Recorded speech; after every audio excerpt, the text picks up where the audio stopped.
काफ़ी पहले की बात है। 30 साल की एक विवाहित महिला थी जिसके 2 बच्चे थे।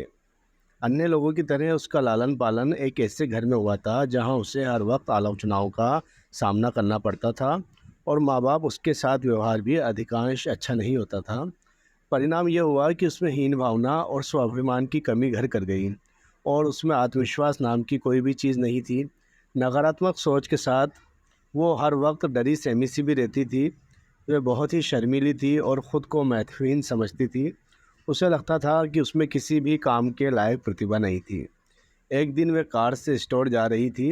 लाल बत्ती की अनदेखी करके एक कार आई और उसकी कार से भिड़ गई। जब होश आया तो उसने खुद को अस्पताल में पाया। सिर में हल्की चोट के साथ ही उसकी पूरी याददाश्त ही चली गई थी। बोल तो सकती थी लेकिन उसकी गुजरी हुई ज़िंदगी के बारे में उसे कुछ भी याद नहीं था। वह बिना याददाश्त वाली बनकर रह गई थी। पहले डॉक्टरों को लगा कि उसकी यह हालत कुछ दिन तक रहेगी। हफ्ते गुजरे लेकिन उसकी याददाश्त थी कि लौटने का नाम ही नहीं ले रही थी। उसका पति और बच्चे हर रोज़ उससे मिलने आते थे लेकिन वह उन्हें पहचानने से इनकार कर देती थी। ये अपनी किस्म का एक ऐसा विशिष्ट मामला था कि दूसरे डॉक्टर और विशेषज्ञ भी उसे देखने के लिए आने लगे। वे उसका परीक्षण करते और उससे उसका हालचाल पूछ लेते थे। आखिरकार बिल्कुल सपाट याददाश्त के साथ वे घर लौटी। अपने साथ क्या हुआ है इसे जानने के लिए उसने चिकित्सा विज्ञान की किताबें पढ़कर याददाश्त जाने के कारणों का अध्ययन शुरू किया। उसने इस क्षेत्र के विशेषज्ञों से मुलाकातें और बातचीत की।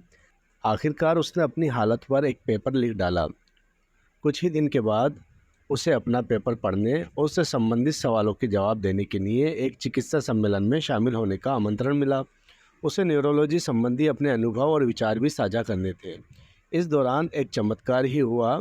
वे बिल्कुल ही एक अलग इंसान बन गई। अस्पताल और बाहर सबकी चर्चा का केंद्र बन जाने से उसे पहली बार ये एहसास हुआ कि वे कीमती है, उसका भी कुछ महत्व है और उसका परिवार वाकई उसको बहुत चाहता है।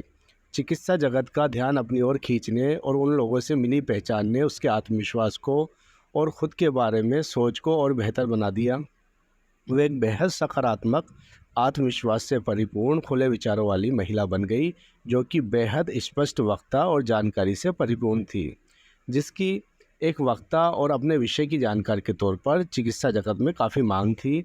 उसकी बचपन की सारी नकारात्मक यादें मिट चुकी थीं, साथ ही उसमें बसी हीन भावना भी ख़त्म हो गई थी। वे एक बिल्कुल ही नई व्यक्ति बन चुकी थी। उसने अपनी सोच बदलकर अपनी पूरी ज़िंदगी बदल डाली। तो दोस्तों, इस कहानी से हमें ये शिक्षा मिलती है कि इंसान अपनी सोच को बदल के अपने आप को बदल सकता है। तो आप भी अपनी सोच बदल के अपने आप को चेंज कर सकते हैं और कामयाब ज़िंदगी जी सकते हैं।